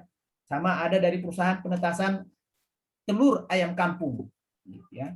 nanti akan kita tahu cerita bagaimana industri penetasan telur ayam kampung itu gitu ya. Apakah nanti ide kita dari sini bisa masuk gitu ya, menggunakan teknologi AI ini bisa kita tawarkan nanti ke mereka, PT SUI namanya, Sumber Unggas Indonesia gitu ya.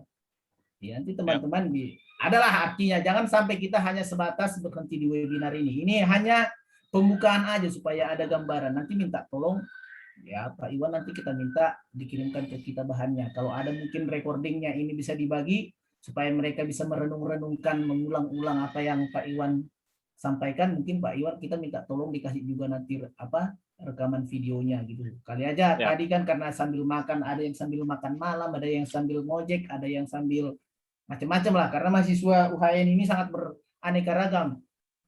Pak Iwan, mulai dari yang fresh graduate sama yang udah pernah kerja lama sama yang masih kerja masih ada di sini gitu. Jadi nggak semuanya benar-benar baru lulus dari SMA atau SMK yang ngambil peternakan di Nomensen gitu. Jadi beraneka ragam backgroundnya.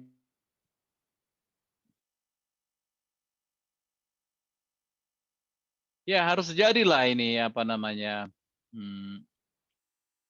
Ya kita kan, saya juga orang Medan kan, panas juga hati itu kadang. Apa pula? Bisa lah orang Medan, pasti bisa lah ya kan. Mainkanlah jadi apa pemimpin dulu Medan lah di bidang-bidang tertentu ya kan. Dan AI ini adalah salah satu peluang ya. Jadi optimis lah, kalau bisa optimis lah dan semangat itu untuk jadi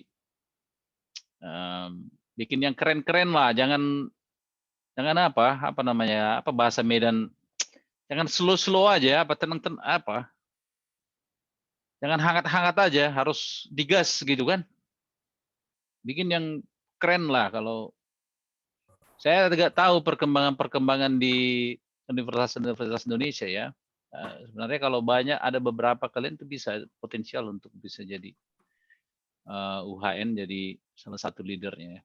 Dan UHN dulu kan, saya tahu dulu ekonomi UHN kan termasuk terbagi Indonesia dulu ya. Nah, ini mungkin momentum lah untuk jadi Fakultas Peternakan UHN yang nomor 1 kan. Ya kan bisa begitu.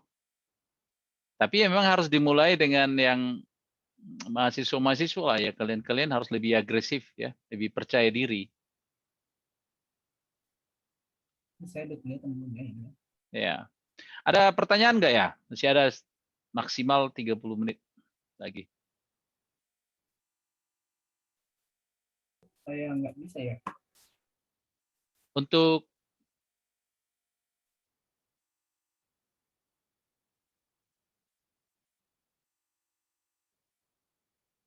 ini memang agak silent apa, pendiam juga kalian ya. Nah, ini yang satu memang perlu diperbaiki ya. Jangan khawatir gitu.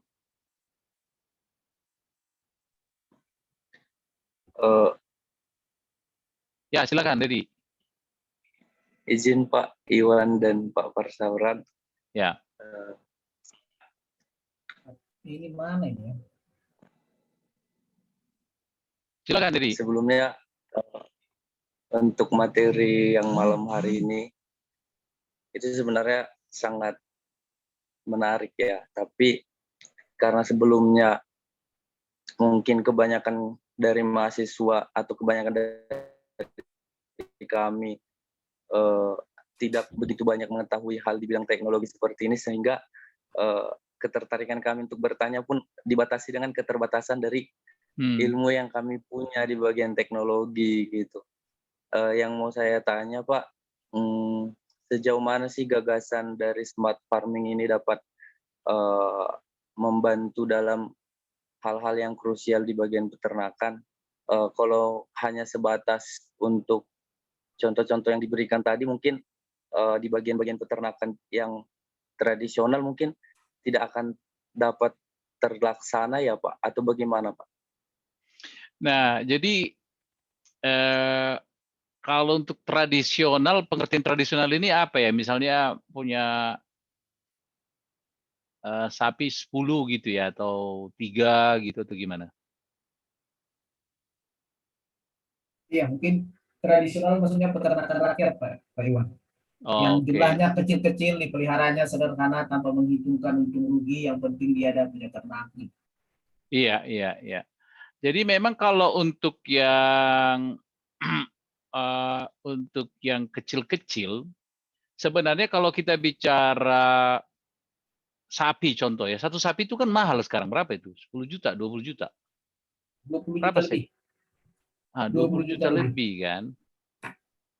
Jadi tadi alat yang saya tunjukin itu kan, mana itu tadi? Yang saya tunjukin tadi, itu kan harganya hanya 1 juta. Ya kan? Atau ini kan, ya handphone ini sebenarnya. Mana ya? Gini ya. Ini yang sudah mungkin bisa dikotakkan lah ya. Elektronik. Ini hanya Iya. di bawah 1 juta. Kemudian misalnya saya bikin handphone contoh ya. Handphone berapa coba? Ada yang 1 jutaan ya. Atau katakanlah Iya. handphone yang bagus ada 2 juta ya. Lebih bagus.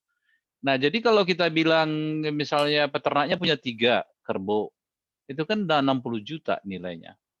Kalau kita bilang contoh, Pak, ini saya ada alat nih, beli handphone aja sih, handphone yang di mana aja yang ini. Ya Bapak bikin ini, Bapak bisa tahu, letakkan aja di situ ya kan, di dekat kandangnya gitu kan. Bapak bisa tahu itu sapinya lagi sakit apa tidak gitu kan. Atau misalnya kayak tadi yang saya tunjukkan itu kan, yang smart ternak itu kan, yang gini tadi ya. Ya masukin aja. Ini alatnya mungkin, katakanlah kau mau bikin startup ya kan, tugas akhir kau bikin begini, saya mau bikin lah untuk petani-petani kecil. Berapa dijualnya nih Pak? Oh nilainya 1 juta Pak atau 2 juta gitu. Wow, sapinya kan 20 juta. Kalau Bapak beli, ini bertahan lama dan Bapak tahu sakitnya dia sakit atau enggak gitu kan. Kalau lembunya mati kan hilang tuh 20 juta. Itu masih 3. Kalau agak kaya dia sedikit, ada 20, udah gampang itu bagi dia kan. Gitu. Nah, tinggal bagaimana mencari aja sebenarnya. Kalau tadi saya bilang apa namanya alat seperti ini bisa mendeteksi kesehatan lembu dia kan. Nah, apakah bisa dibuat begitu dikasih misalnya kita bilang di daerah Sumatera Utara bikin aja begini. Jadi orang-orang yang punya lembu kalau dia beli alatnya, dia akan dikasih laporan di handphone kan. Lembunya sehat enggak? Gitu. Jadi dia nyaman, tahu dia lembunya enggak sebelum lembunya sakit dia pun sudah akan dikasih tahu. Ya kan kalau mungkin kalau untuk babi lebih ini ya. Babi kan ada virus apa macam-macam. Kalau ayam juga begitu. Kalau satu ayamnya sudah kena penyakit, langsung ketahuan kan. Sebelum menyebar. Itu lebih parah lagi kalau ayam ya. Jadi banyak sebenarnya yang atau ini tadi ini. Bisa lihat kan? Yang alat yang di ekornya ini kan? Iya. Ini tadi alatnya untuk mendeteksi dia melahirkan. Ya jadi kayak inilah kalian misalnya jadi kayak bidan itu sapi ya kan? Mau beranak ini Pak katanya. Udah Bapak sewa aja seminggu Datang ya kan? SMS-nya ya. Iya, karena nggak tahu juga kenapa begini. Mati kadang diinjak apanya anaknya tuh gimana tuh? Kenapa harus dideteksi ya?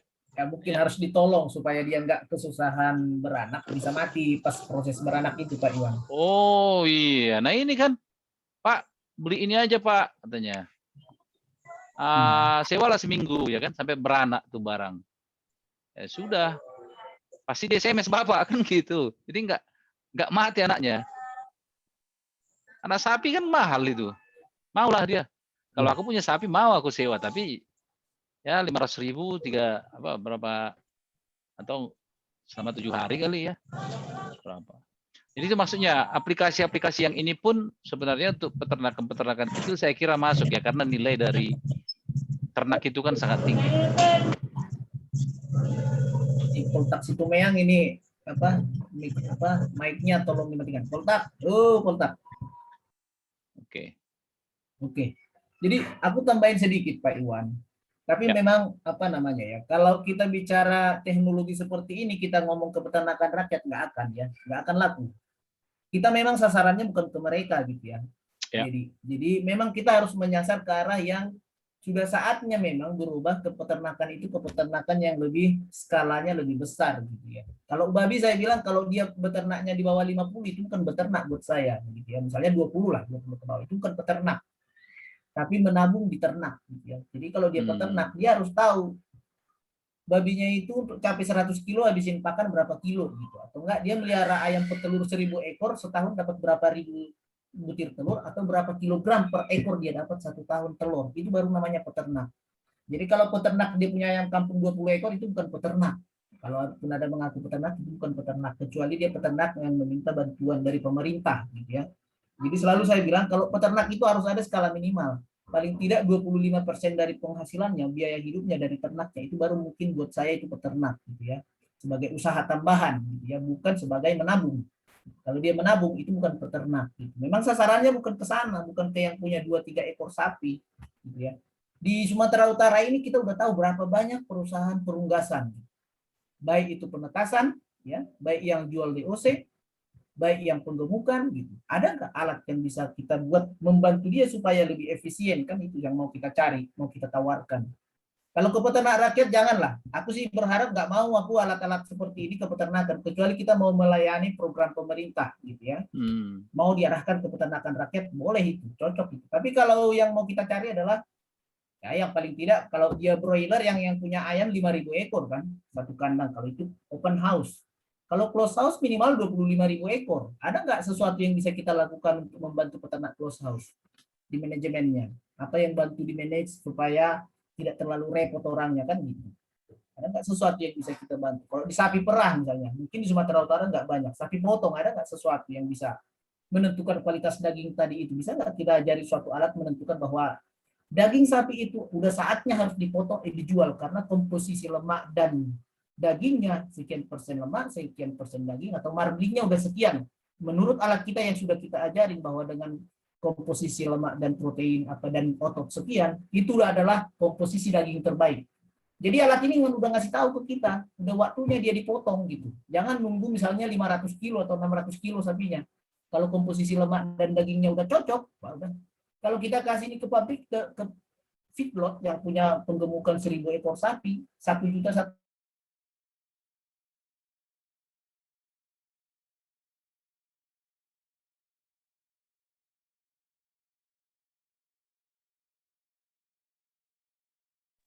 Putus suaranya Pak Parsaran.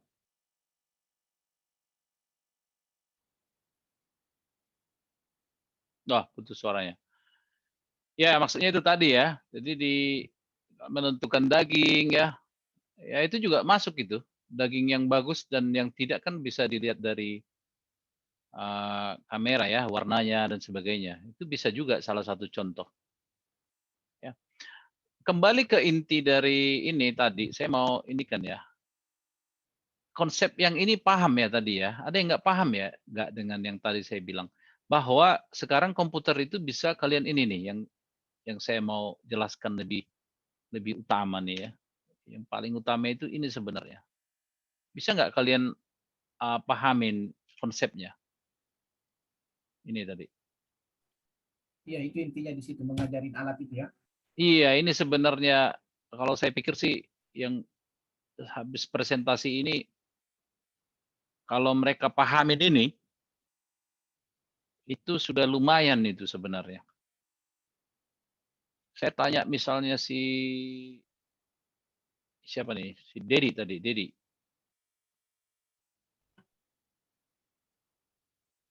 Siapa tadi? Dedi ya? Dedi ya.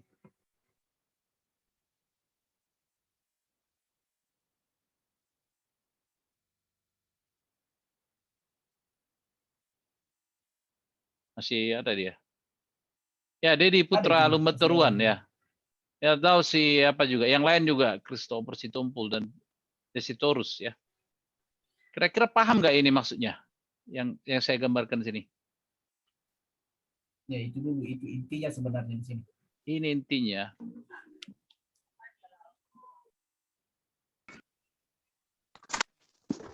Siapa nih? Tadi saya minta namanya si Dedi. Paham nggak Dedi? Atau si Indo juga? Paham nggak? Atau si David, si Airin, Penny Hatili. Ya, Pak. Paham nggak Pak. maksudnya ini yang saya tunjukkan ini? Paham, Pak. Paham ya? Jadi komputer zaman sekarang yang dalamnya itu ada artificial intelligence, itu sudah bisa diajarin ya dengan menunjukkan gambar, suara atau apa aja dan mengatakan ini apel, ini pisang dan macam-macam ya. Nah, itu intinya. Ada yang bisa menjelaskan nggak sekali lagi mengulangin itu? Siapa yang Sepertinya gini, Pak. Ya. Menurut pendapat saya itu, Pak, artificial intelligence itu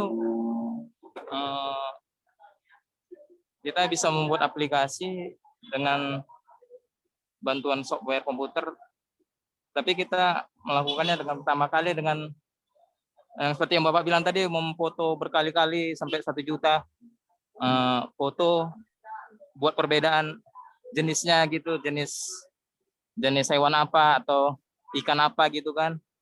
Nah, baru kita masukkan ke software gitu, kira-kira ya Pak? Ya, kira-kira begitu. Dan di ujungnya, coba lanjutkan lagi. Setelah dimasukkan, hasilnya adalah? Hasilnya komputernya bisa memahami ada jenis-jenis perbedaan yang di sini, ikan lele seperti ini, ikan gurami seperti ini, ikan mas seperti ini. Kalau kita buat banyak data seperti foto gitu, kita masukkan ke software komputer dan kita buat aplikasinya gitu ya Pak? Iya, betul. Itu dia. Ya. Betul, itu sudah pas sekali itu. Jadi aplikasinya kalau sudah Paling paham tidak bisa banyak ya. Ada yang nangkap satu lah, Pak Iwan. Paling Mungkin tidak yang- udah ada satu yang bisa inti dari AI itu, itulah intinya yang dijelaskan oleh si David tadi itu. Artinya kita ambil banyak foto, 1 juta lah, 500.000 foto jantan, 500.000 foto betina, kita save di aplikasi ini. Nah, aplikasi ini dipakai untuk memfoto yang lain. Foto yang lain ini ya, di luar yang 1 juta, dia bisa menentukan sendiri itu jantan atau betina, atau dia itu lebah atau capung, atau dia itu perkutut atau dia itu merpati. Bisa dia bedakan. Kalau udah kita kasih di save dulu di aplikasi ini, kita save dulu. Sebanyak-banyaknya kita bilang, semakin banyak semakin bagus. Orang ganteng dan orang jelek pun bisa dia tentukan gitu ya. Kalau kita bilang yang begini wajahnya ini ganteng. Kalau kita jadi 1000 gambar wajahnya ganteng, kita bilang itu ganteng, misalnya. Dia bilang itu ganteng nanti gitu ya. Yep. Yang seksi seperti apa kita bisa jadi laptop aplikasi itu ya gitu ya. Sapi ongol dengan sapi misalnya limusin, bedanya apa gitu. Kita ajarin ini, kita ambil dulu 1000 limusin, 1000 ongol, kita save dia di aplikasinya, kemudian kita pakai alat ini untuk memfoto sapi yang lain, dia bisa tentukan. Mungkin ada aja malah sapi Bali yang kita foto dia nggak bisa baca gitu ya. Karena itu tidak tersimpan di dalam aplikasi tadi. Kita foto sapi Bali. Toh padahal alatnya kita hanya kasih data hanya sapi ongol dan sapi limusin gitu ya. Tapi kalau kita save datanya sapi ongol, sapi Bali, sapi limusin, dari 3 ini kalau kita foto dia kasih tunjuk. Gitu ya. Kita tambahin lagi sapi yang lain, sapi perah, kita foto 4, masing-masing sapi 1000 fotonya. Dia kan bisa membedakan 4. Di luar yang 4 ini kita foto anjing, dia hang gitu. Sapi gambar tidak dikenal, mungkin seperti itu kalau di Google ya. Yap.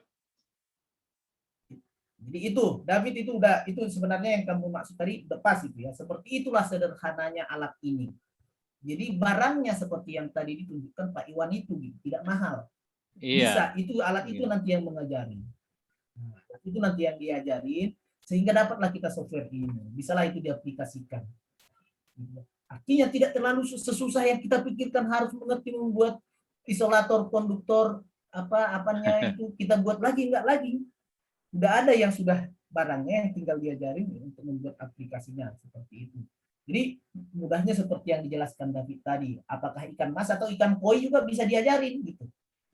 Kan dari foto-foto yang ada disimpan itu, ini mana ikan mas, mana ikan koi. Pertama kita dulu yang ngajarin alat ini gitu.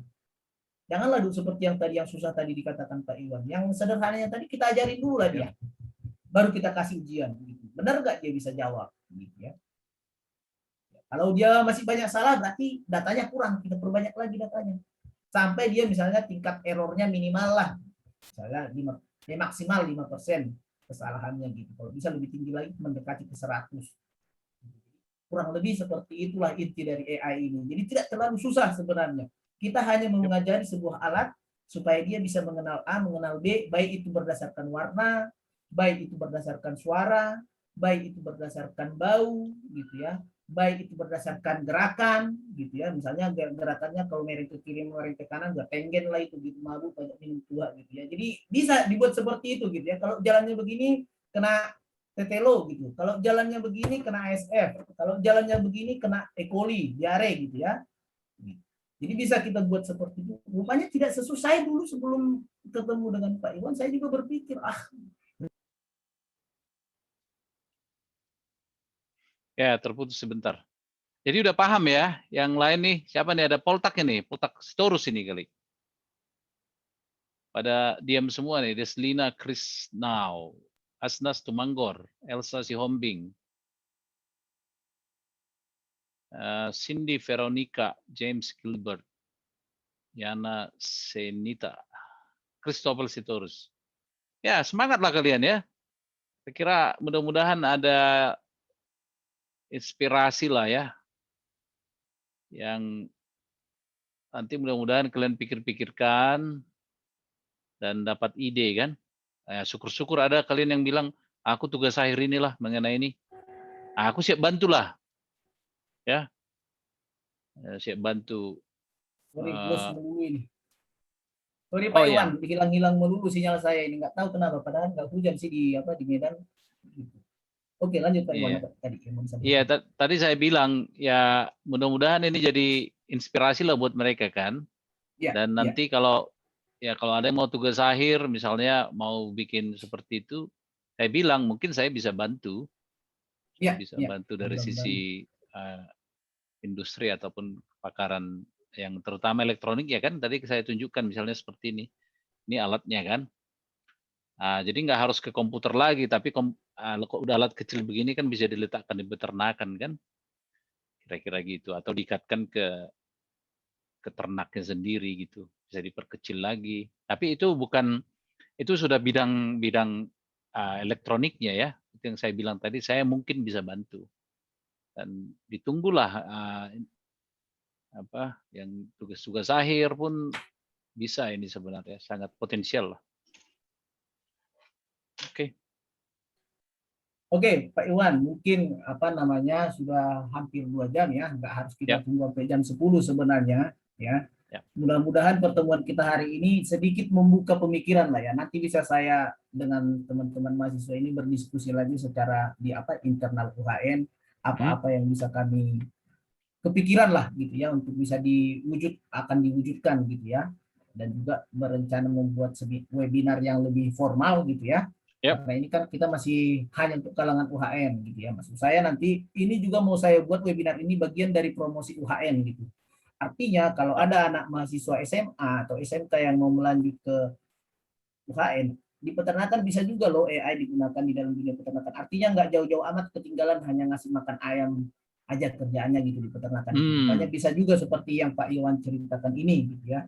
Jadi mungkin nanti akan bagian dari promosi juga, mempromosikan AI-nya ini, mempromosikan peternakannya supaya digantungin oleh anak muda gitu. Supaya jangan jadi ketergantungan impor aja gitu ya. Mungkin itu aja Pak Iwan yang bisa saya sampaikan. Terima kasih ke Pak Iwan sudah mau bersedia juga nanti kalau ada yang tugas akhir Pak Iwan mau bantu, nanti saya akan genjot mereka siapa yang mau gitu ya. Saya tidak suka juga melihat mahasiswa itu penelitiannya itu aja gitu ya, nggak ada yang berbeda. Tadi saya ketemu mahasiswa, saya bilang begini, dengan satu hewan bisa nggak penelitian, saya bilang gitu. Mereka bilang nggak bisa gitu ya. Tadi di kantin itu nggak tahu ada di sini apa enggak orangnya. Jadi saya bilang teman saya di Bogor, dia penelitian itu dia melihara 4 ekor ular, ya. 1 ekor ular dikasih makan tikus sekali seminggu 1 ekor. 1 ekor ular dikasih 2 kali seminggu 2 ekor ular. Sekali seminggu 2 ekor tikus makanannya, maaf. Kemudian 1 ekor ular lagi dikasih 3 ekor tikus sekali seminggu. Yang satunya lagi 4 kali. Yang dia teliti apa? Yang dia teliti adalah berapa kali dia buang air. Yang diteliti lagi berapa kali dia ganti kulit. yang diteliti lagi berapa cepat dia besar. Itu juga sudah penelitian sebenarnya. Orang mana tahu harus berapa kali kita kasih makan ular itu gitu ya. Nah, ya ular juga bukan sembarang ular yang harus dipelihara kan. Harga ular itu ada yang sampai ratusan ribu dolar gitu ya kalau semakin bagus dia gitu. Jadi ada fungsinya juga diteliti itu. Jadi dia tahu harus kapan menyediakan air kalau dia mau ganti kulit, menyediakan kayu di kandangnya supaya dia ganti kulitnya normal supaya ularnya tidak sakit, menggampangkan hidup si ular. Gitu. Nah, sama dengan ini juga nanti kan akan mempermudah kita mengerjakan sesuatu sebenarnya dengan ini. Gitu ya. Mudah-mudahan teman-teman yang mahasiswa ini sudah mendapat apa tujuan akhir daripada apa diskusi kita malam ini. Memang nggak bisa langsung kita jadikan alat itu besok gitu ya. Butuh proses dari sekarang. Kan ada yang semester 2, 3, ada yang semester 4, 6, ada yang semester 8 juga ini tadi yang ikut ini gitu ya. Jadi mudah-mudahan ada manfaatnya lah ya. Nanti kita lihat dalam waktu setahun ini harus ada pecah telurnya 1 aja gitu ya. Supaya ada target gitu, 1 aja 1 tahun aja lah ke depan gitu. Jadi itu aja Pak Iwan yang bisa saya sampaikan atas nama nih teman-teman adik-adik mahasiswa saya ini yang di UHM, kami mengucapkan terima kasih Pak Iwan gitu ya. Mudah-mudahan kalau COVID udah selesai bisa lah nggak lagi melalui webinar, nanti kalau udah diperbolehkan kita usulkan Pak Iwan datang langsung ke UHM gitulah ya, sekaligus beramah-tamah dengan para pimpinan di fakultas gitu ya. Tadi saya perkenalkan sebenarnya secara ringkas. Mungkin itu aja yang mau saya sampaikan. Dari teman-teman mahasiswa ada yang mau menyampaikan sepatah 2 patah kata? David? Indon? Ada? Enggak ada? Oke, mungkin itu aja Pak Iwan. David, silakan. Oke. Ada Pak. Makasih silakan. banyak informasinya ya Pak. Dapat masukan. Ya, Indo? sama-sama. Masukan. Ada yang mau disampaikan Indo? Nggak ada, Pak. Ketawa aja. Oke. Oke lah, nanti kita diskusi lebih santai lagi di kampus ya. Yang penting informasi dasarnya kita udah tahu langsung dari narasumber yang memang pekerjaannya, keahliannya di bidang itu gitu ya. Kita beruntung kenal beliau juga ya. Jadi terima kasih ya Pak Iwan ya. Ya, sama-sama Pak Mungkin Soran. itu aja yang bisa kami sampaikan malam ini. Sampai ketemu lagi di pertemuan berikutnya Pak Iwan. Kalau bisa materi dan recordingnya dikirim ke saya, nanti saya bagikan ke WhatsApp grup Startup Peternakan UHM Medan. Ya, Pak ya. Iwan ya. Nanti akan saya share saya upload ke YouTube, saya share nanti linknya. Oke, sip. Makasih ya Pak ya. Ya, Makasih semuanya sama-sama. ya sudah mau bergabung ya. Sampai ketemu lagi pertemuan berikutnya. Yap.